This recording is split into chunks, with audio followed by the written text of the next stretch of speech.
Hi everyone, and welcome back to the Ricky2ra Podcast, episode 10. We made it. Wow.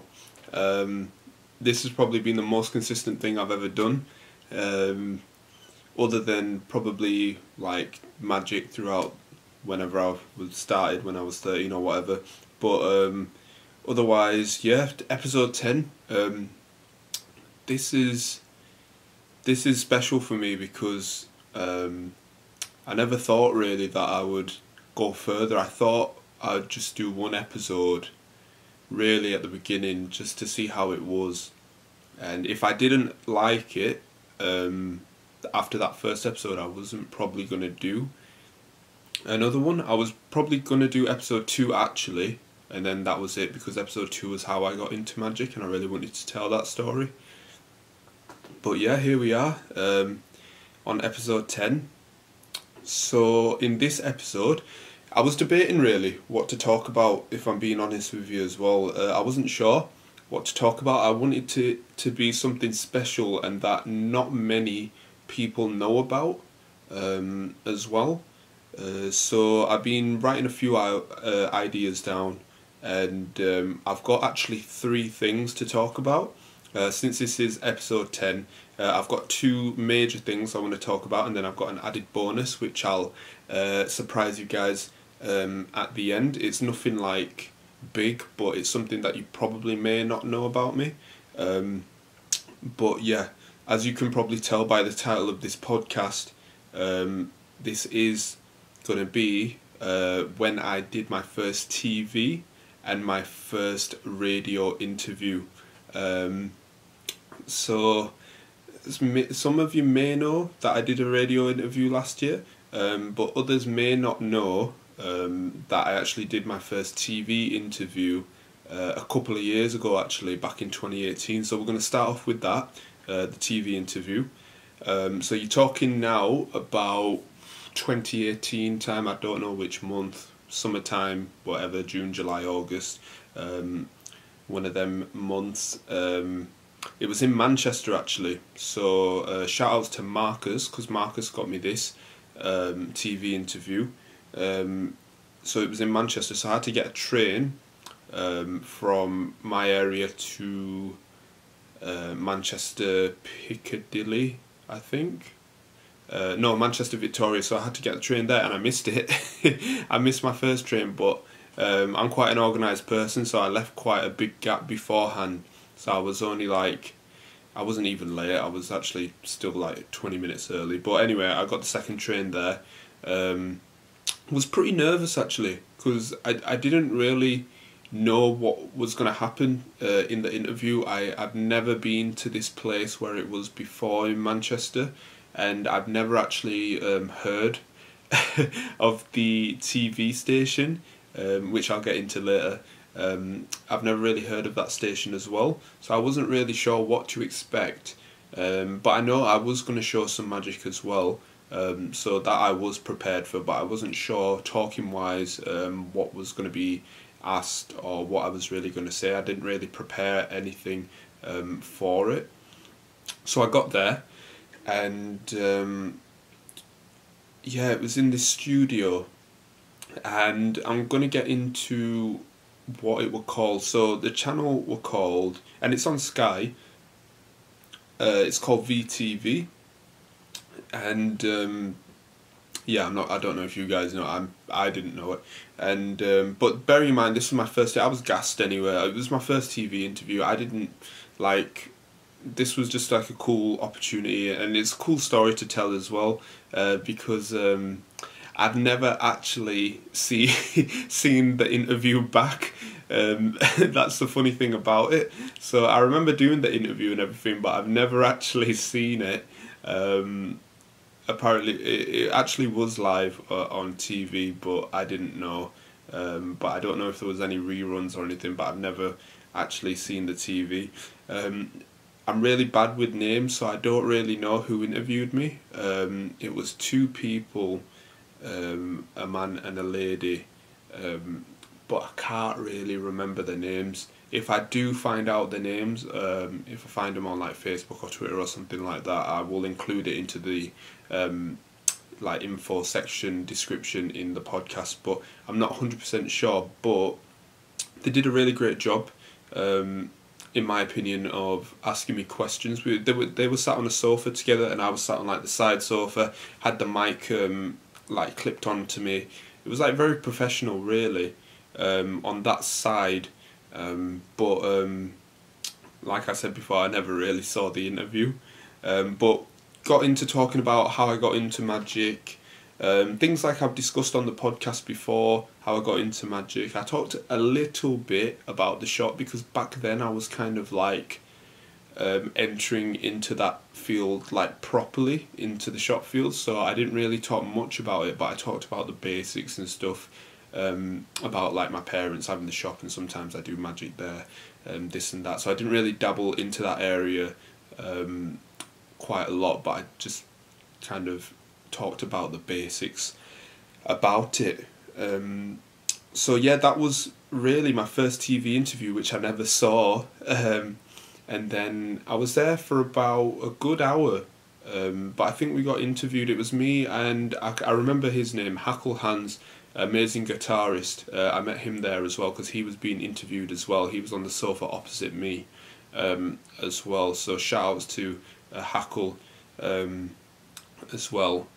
But otherwise, yeah, he left and then I left after a while, but they kind of got like more people in during the interview for me to show magic, and the response was actually really great. The reactions were actually quite amazing. So I hope that whoever did watch it, the interview and the magic, you really enjoyed it, because I do remember the reactions, because there were a few kids there that were brought on as well, which I did magic to, and their reactions were amazing, like really good as well. And the presenters, I don't think the presenters knew what I was going to do, so they were kind of uncertain about like how to react. But when I did show them something, they were like going crazy, because they didn't really expect me to do, like, you wouldn't really expect me. They were saying like I kind of have like this character where like you don't know if I'm a magician or not, so it was kind of like a big surprise on them as well, especially when I was just talking about non-magic stuff as well. I think it kind of like made them think that like maybe perhaps like I was just a normal person getting into magic, but when I really showed them it, yeah, they really liked it, because like I said before, this interview, none of us knew what we were talking about, because literally about 10 minutes beforehand they were just asking me about myself. They were writing notes down on their cards so they can ask me questions. So really we only got to know each other for 10 minutes before we actually went live on air, so it made sense for them not to really know what to expect from me, or not fully know who I am, until later on in the interview. But it was a good experience, so shout outs to Marcus for that, because that would never have happened without him. And even though I've never heard of the TV station, even though I've never seen the interview, it was just something great to look back on, and it's great just to tell the story. I can finally tell this story on the podcast as well. So that was really good, really, and I got the train back, and it was actually on the same night as the Euros, where Portugal and Spain tied, because I remember Ronaldo went on a madness that night, so that's how I remember that as well. So that was the TV interview, okay? Now we're going to go on to the radio interview, which has been recording and I have listened back to, so that's a good positive. So it's funny how this radio interview happened, because it was very unexpected at the time. So I think it was about March time last year, and my bro Faisal, shouts to Faisal, sick rapper, we're going to talk a bit about him later on, but yeah, he called me up. I think I was behind the counter in the shop and I just served someone, and he called me. He was like, yo, what's happening? I was like, yeah man, I'm good, what are you saying? And he was like, oh, I've got this spot on a radio show, do you want to be interviewed for it? And me, I'm not quite a spontaneous person. I know that about myself, like, I always plan stuff. So when he said that to me out of the blue, I was like, what now? like, and he was like, no, tonight. And I was like, tonight? And he was like, can you make it down to BBC Leeds? And I was like, I'm not 100% sure. And he was like, if you can't, we can sort it out. You can do it from home if you want. Because, and I was just like over the moon. I was like, what, BBC Radio 1 wants to interview me? And he was like, yeah, I've got someone on the show that wants to interview you. So I was really happy then. So I said, go on then, I'll do it. But I won't be able to make it in. We'll have to do it from my headset at home. Can we make it work? And he went, yeah, totally. So that whole day, rest of the day, I was very nervous because, again, it was something new for me and it was very unexpected. I didn't wake up that morning thinking that I was going to get a phone call from Faisal saying that I was going to have an interview on BBC Radio Leeds. So yeah, it's kind of funny how life works.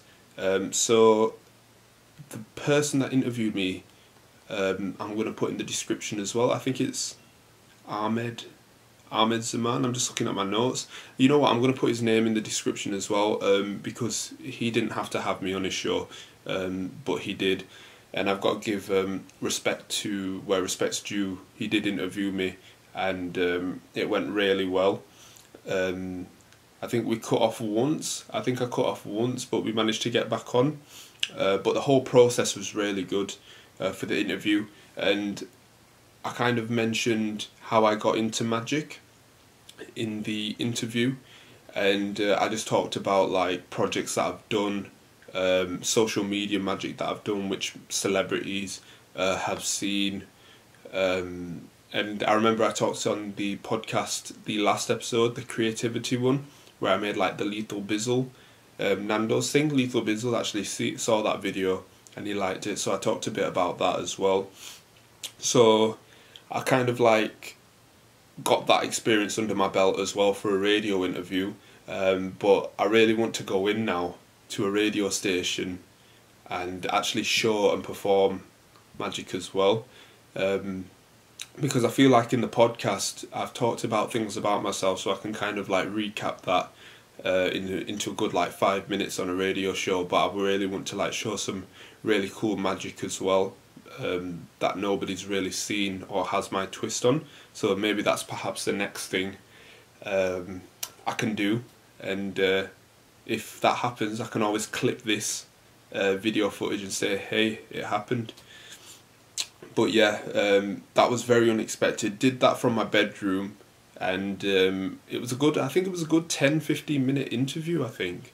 And it was on their website, BBC Radio Leeds website or something like that. And I remember listening to it back the next day, but I don't know if it's available now, I haven't actually checked. But that was a really like, I preferred that over the TV interview just because I felt more comfortable and I knew like what to say more, even though it was impromptu. We kind of like, I sent him a few basic stuff about myself and I just kind of enjoyed that process more, even though that happened like in the morning of that day and that whole TV interview was set up like a month prior. So I'm not saying like I like one more than the other, I'm just saying that out of TV interviews and radio interviews, I think I like prefer like radio interviews slightly more. And when I always watch radio interviews on like YouTube and stuff, I know you're meant to listen to the radio, but for interviews on radio I always go into YouTube for some reason, and I like to see like the microphones and stuff, so I kind of like prefer that more. So I hope that I can get onto like another radio show or something soon and do something magic wise as well. So that's maybe something that I want to do in the future. So yeah, that's really what I wanted to talk about. I don't know if any of you guys knew that about me, the TV or the radio one. The TV one was quite a funny story because I'd never actually seen the interview. You'd expect me to see like the interview back, but or I've never even promoted it because I had no footage to like promote or anything. But the radio interview, I did promote that, so maybe some of you do know, but if you didn't know, now you know. So yeah, that's about it. And since this is episode 10, we're going to do a bonus story. Okay, and this includes Faisal again. So if you don't know who Faisal is a rapper. I'm going to give you some context how I know this guy. So first of all, I'd like to say Faisal is a really humble guy, a very nice, kind guy. We met in 2018 at the Bradford Curry Awards. I was performing there and we were actually sat on the same table as well. I might tell a story about one other person on that table who I met in like a different podcast episode, because that's just the story in itself from that night. But anyway, I met Faisal at the table, showed him some magic and stuff, and he was actually performing that night as well. I didn't actually know he was a rapper until he performed on stage, and he performed his song 100 Places. So it's like 100 places where you can eat in Bradford, and his artwork was on at the back of the stage, and his artwork for it was sick actually. And he performed it, did some more magic to him, and he went to me, "Can you do magic with food?" And I went, yeah, we can do something.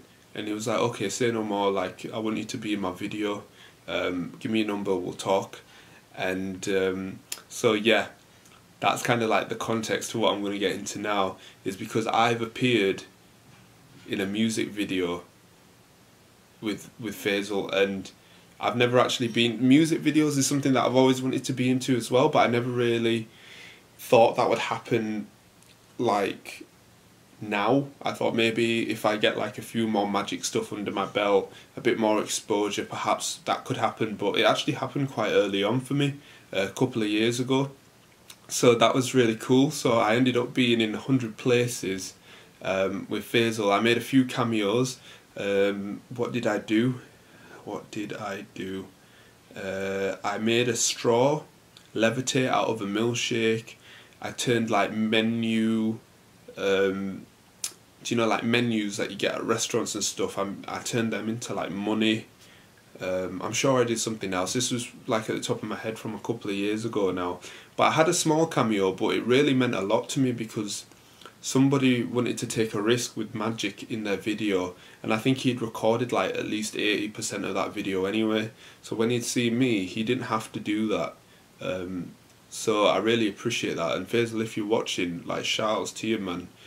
He actually got me in another video as well, which maybe is for a different podcast episode. Maybe I'll include it, maybe I won't. But yeah, that's not the only video he got me in. But yeah, that was pretty cool. So we've done a TV interview, we've done a radio interview, and I've been in music videos as well. And that all stems upon magic. I don't know what I'd do without magic. I don't even know if this podcast would exist if I didn't do magic. Like, it's crazy, just like going into it.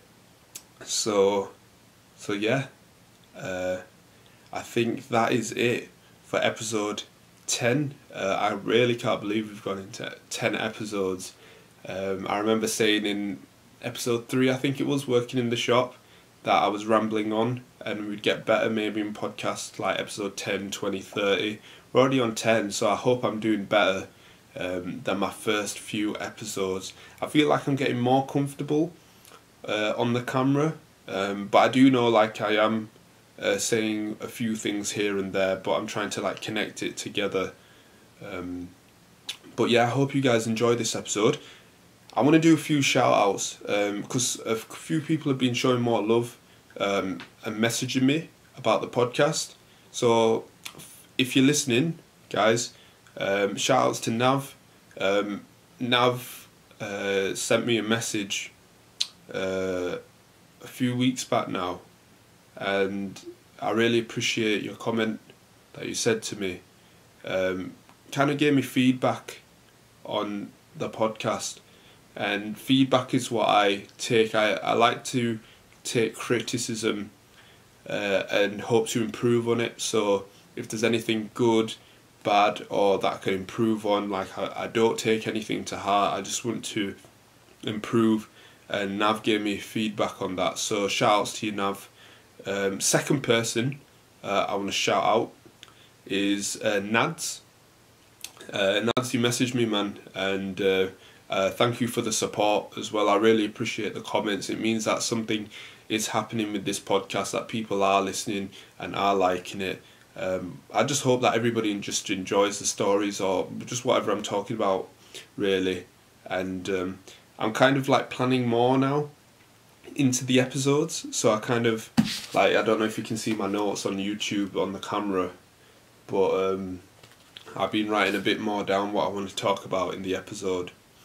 So yeah, I hope you guys have enjoyed this podcast episode.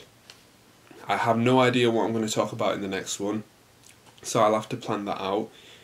But yeah, if you haven't seen or heard any of my other podcast episodes, check them out. Everything's under the same name, Ricky2ra, R-I-C-K-Y, 2-R-A. So check it out on Apple Podcasts, check it out on Spotify Podcast. If you want to see my beautiful face, you can check it out on you can check it out on YouTube as well. It's all under the same name, Ricky2ra. I do a few vlogs on my YouTube as well, a few behind the scenes, so if you want to check that out as well. So yeah, I appreciate you all for watching and listening. Shout outs to all of you. Thank you, and I'll see you all in the next episode.